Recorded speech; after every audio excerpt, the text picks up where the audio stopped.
Now it's time for Inspirational Women, and my guest, Karen McGregor, a thought leader who works with leaders around the world. And are we not, each of us, a leader? Really, we are. So we are fortunate to have Karen McGregor with us this morning to learn how to do this in our own life. And Karen's also an author. Her book, The Tao of Influence, Ancient Wisdom for Modern Leaders and Entrepreneurs, will be available later this summer, and it will be a helpful guide and support. Karen McGregor, good morning. It is really wonderful to have you join us this morning. Thank you so much, Kate, for having me on your show.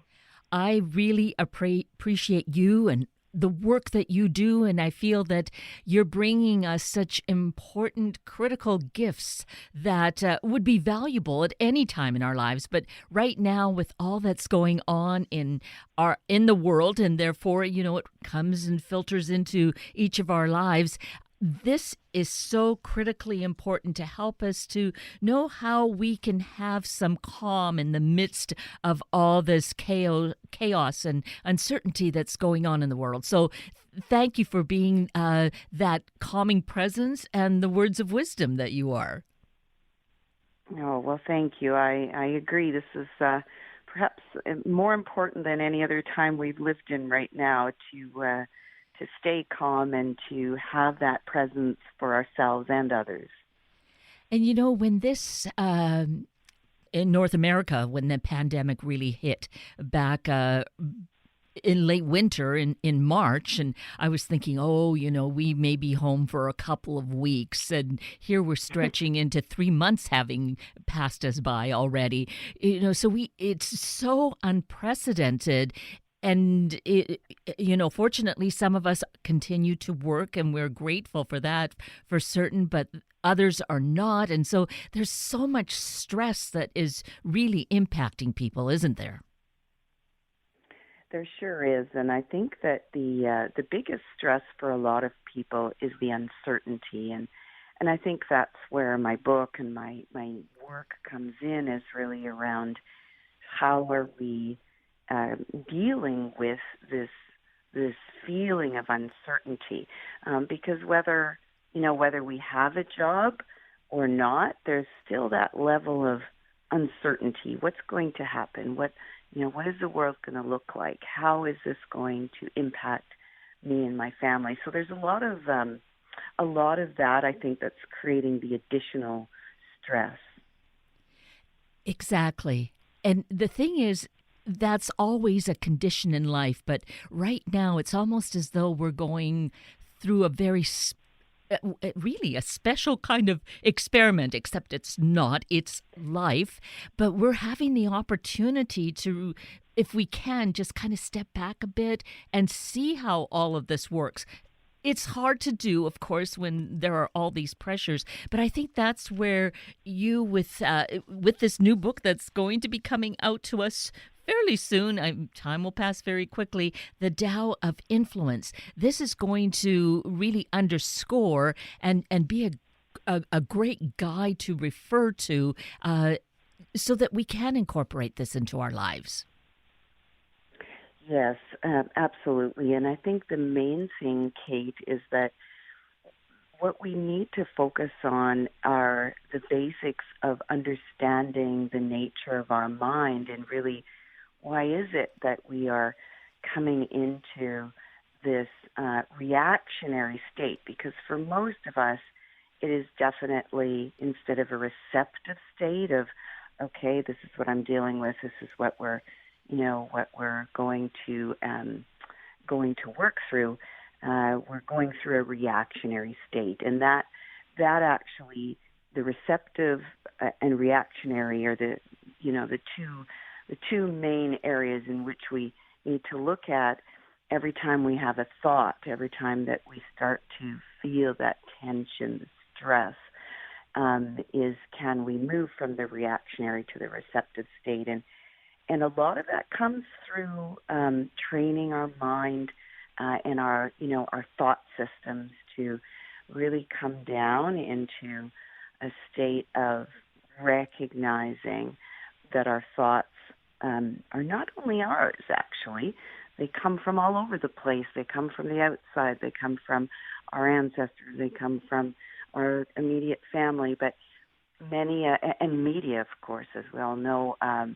And so we hear, we see, we experience, and then we take that on.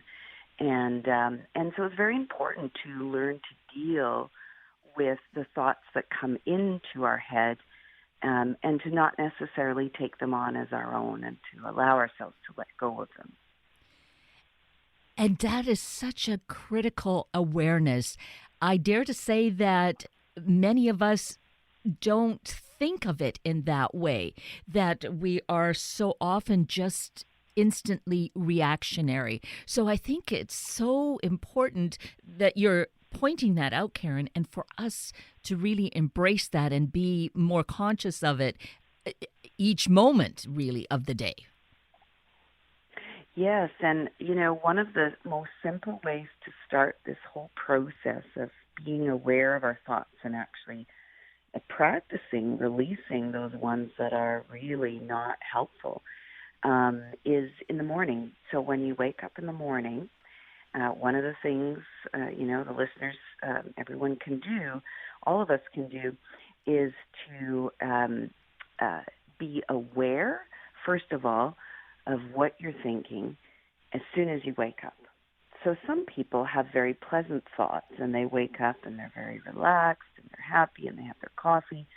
But most people right now are waking up a little bit, again, the uncertainty produces the stress inside the body. We wake up not feeling good.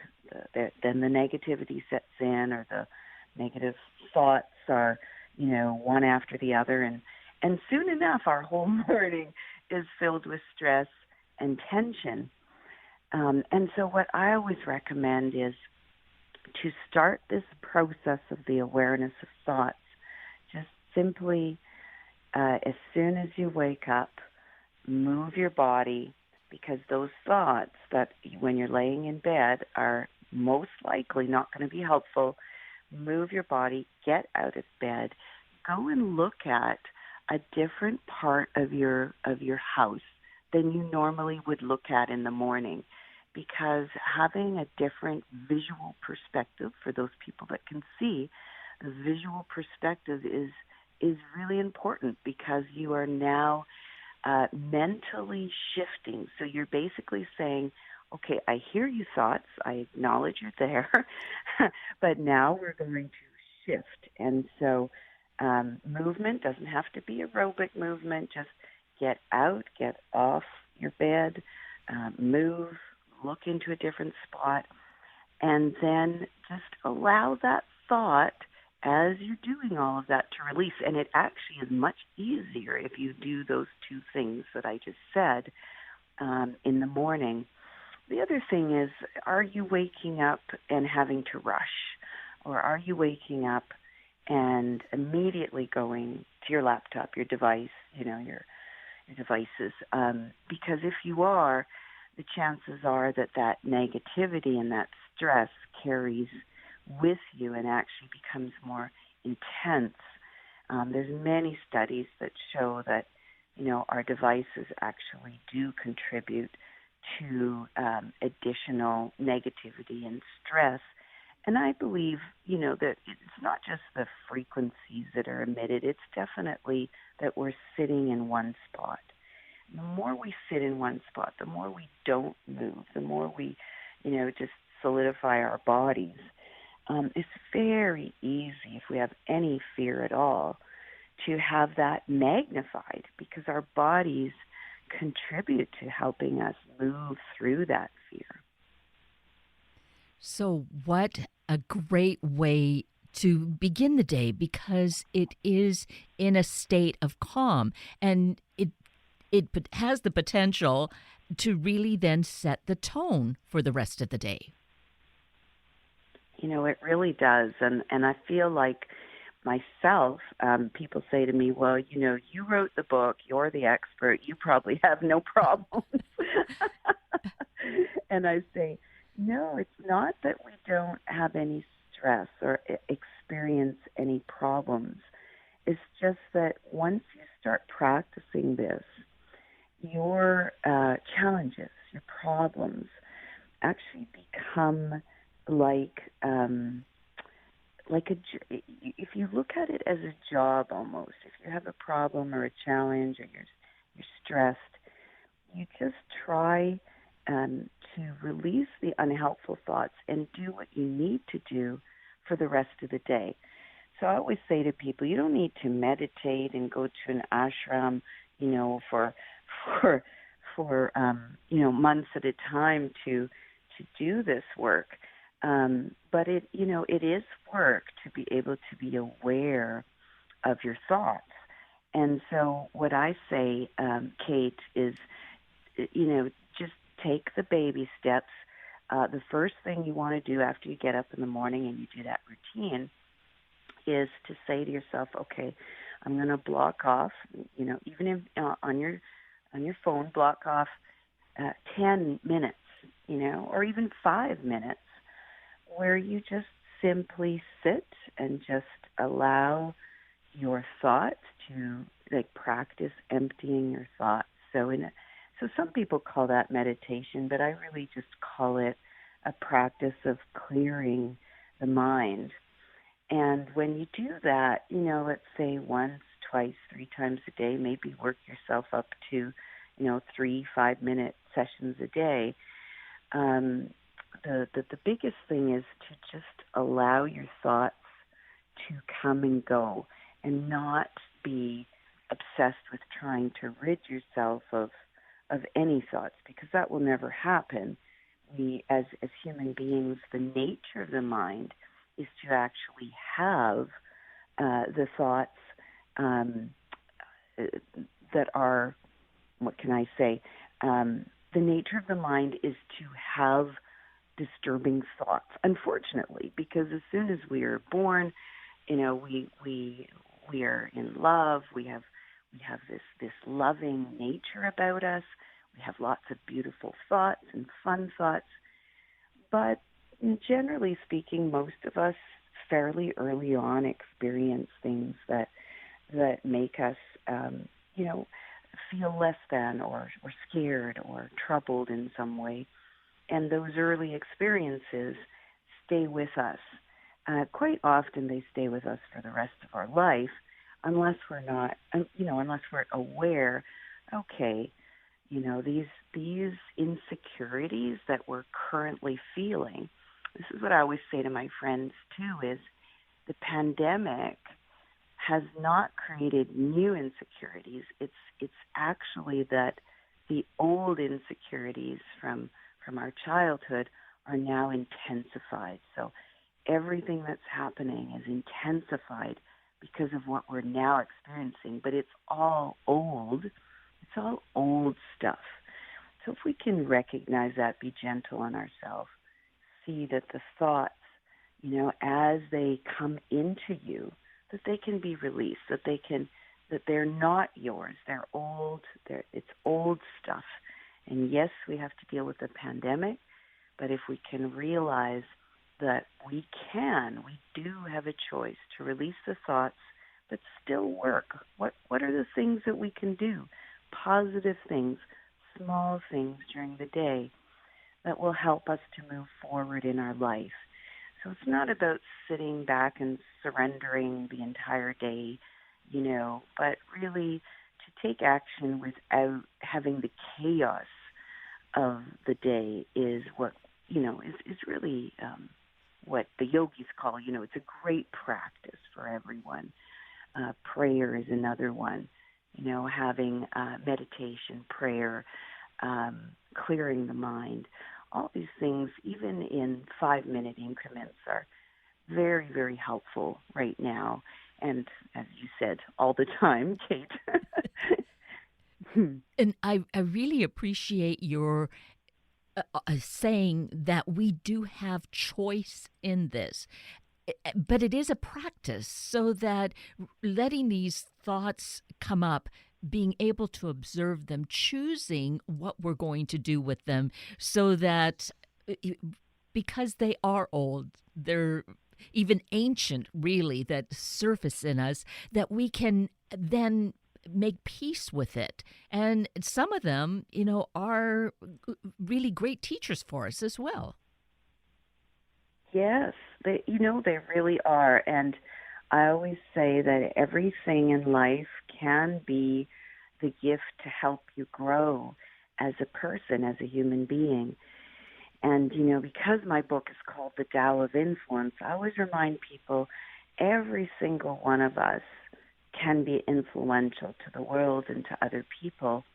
But it's very, very difficult to see ourselves as having any kind of impact on others in the world if we're so mired in our own fears and insecurities right now. So I always say, you may not have a job that is in a position of quote power. Of course, we're all renegotiating what that word means right now anyway.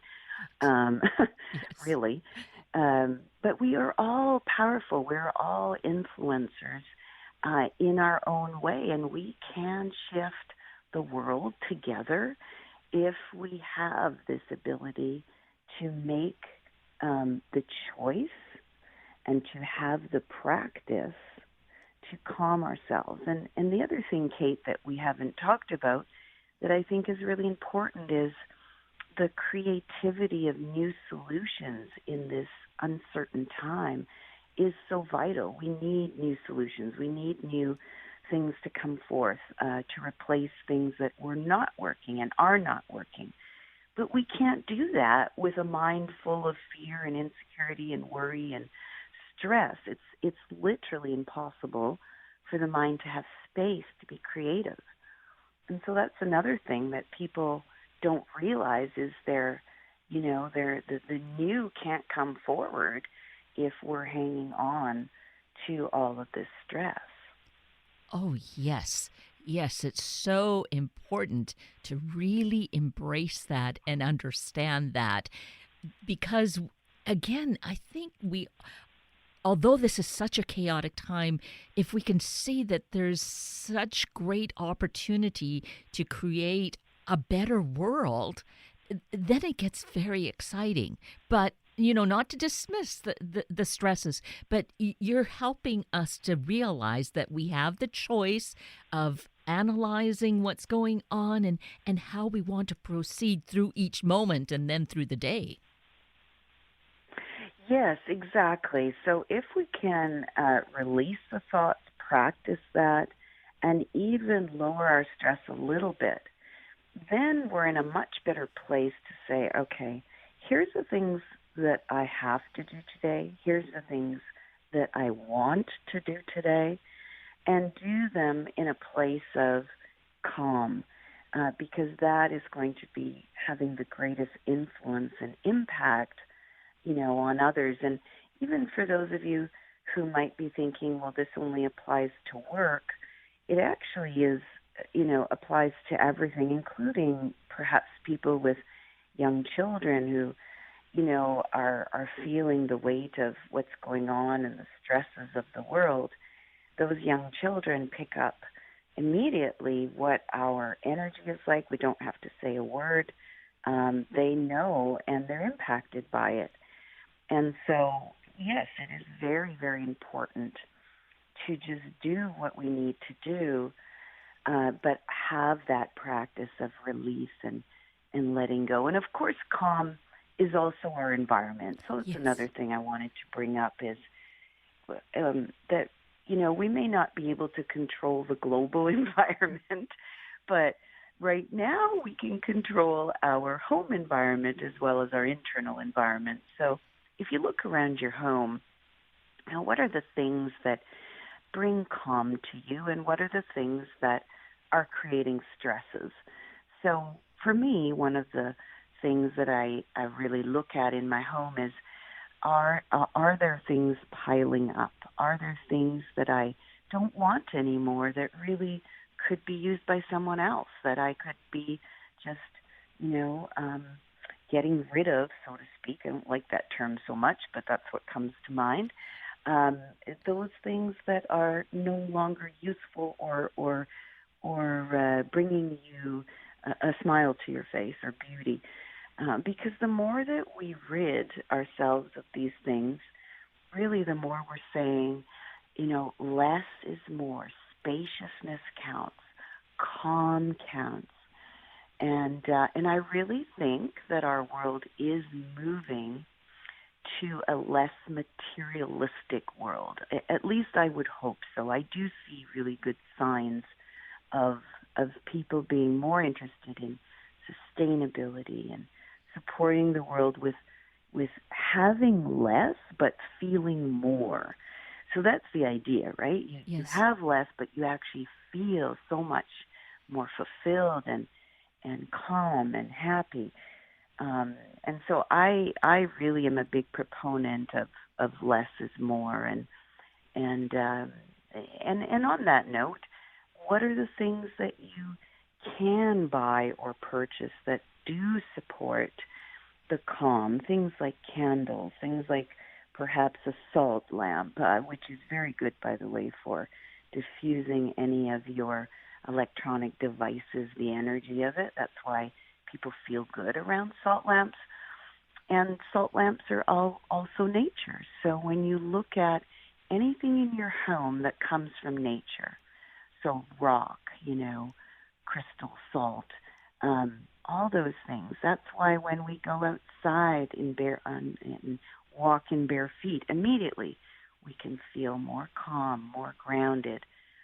So having those natural elements within our home is also really supportive of us. So, Kate, what I'm saying is our external environment is something we can really control, and our internal environment.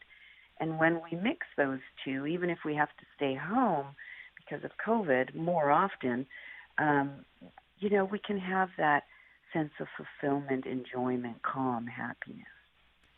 And I think we can appreciate, as you describe that, Karen, how the one reflects the other, so that if we have kind of that chaos and clutter around us, it affects us spiritually and emotionally and mentally. So to be able to clear that up helps us to feel calmer and the mind is clearer. Yes, yes, it really does. And even, people who have an office with huge amounts of piles of paper. Now, some people actually thrive in that and they have no problem with it.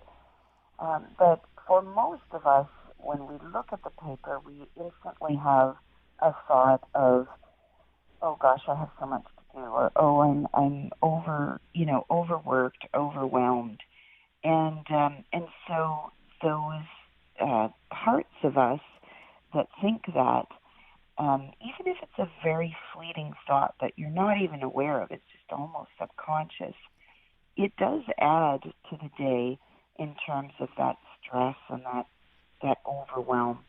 And right now, even with bills, people having trouble paying bills and that kind of thing, it can be very, very good practice. Once you have looked at it or you've dealt with it, just immediately try to deal with it, first of all, if you can, in your own way, and then put it away. So you're not visually seeing those bills. You're not visually seeing things that could contribute to the next anxious thought. Does that make sense, Kate? Oh, yes, absolutely.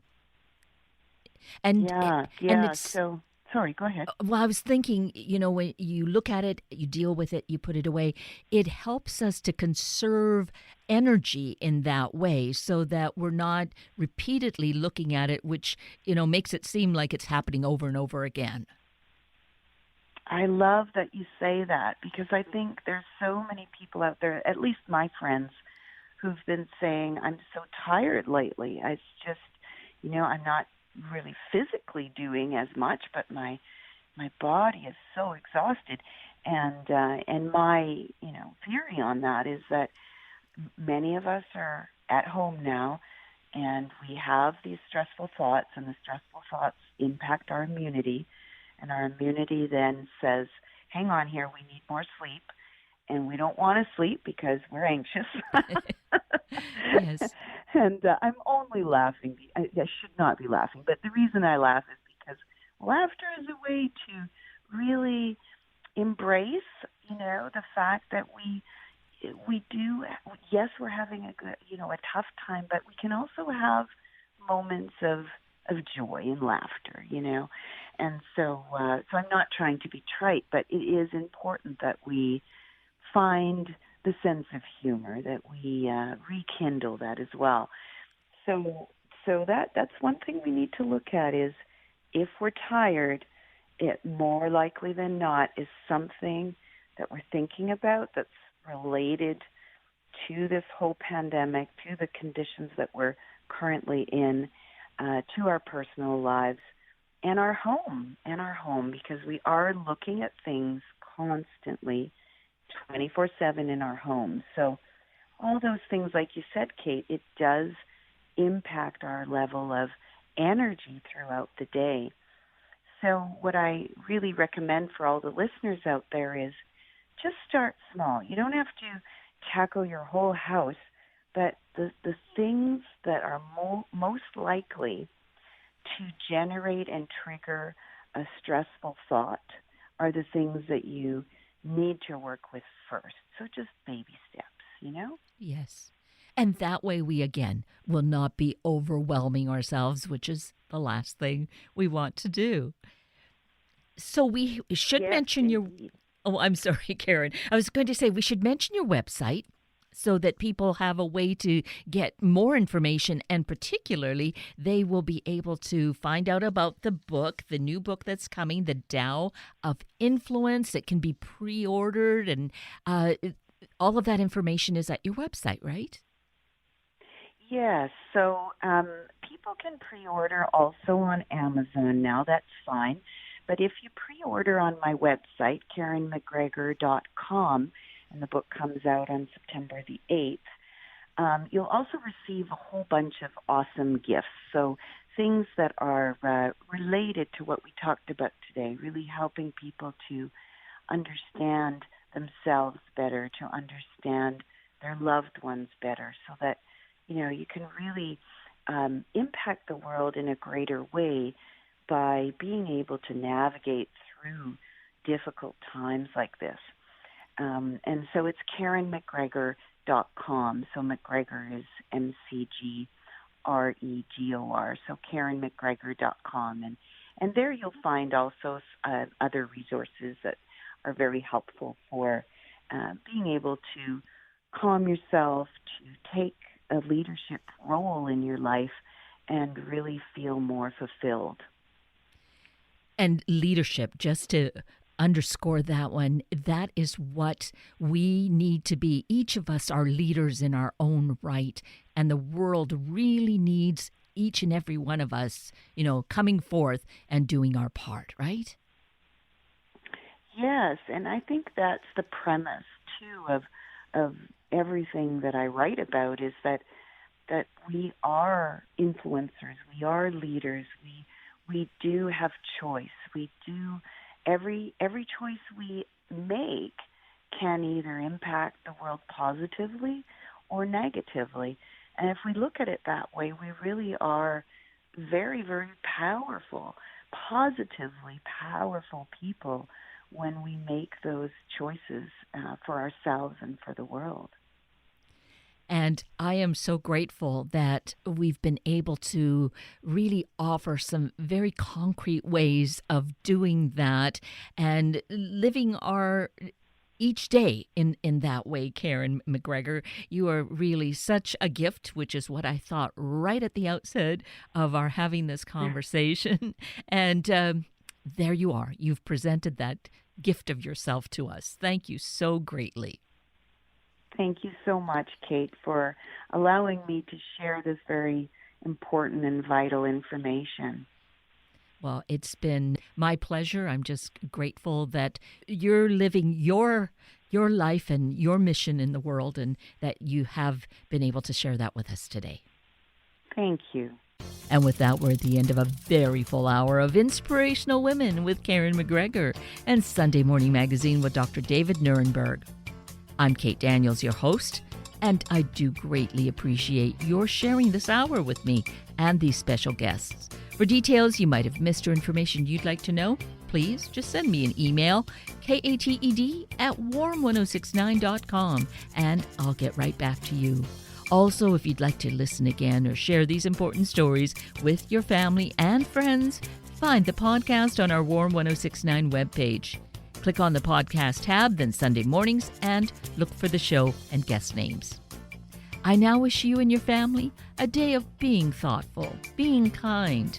Have a week of the same, and then please plan to join me again next weekend for another hour of Sunday Morning Magazine and Inspirational Women on Warm 1069. Good morning.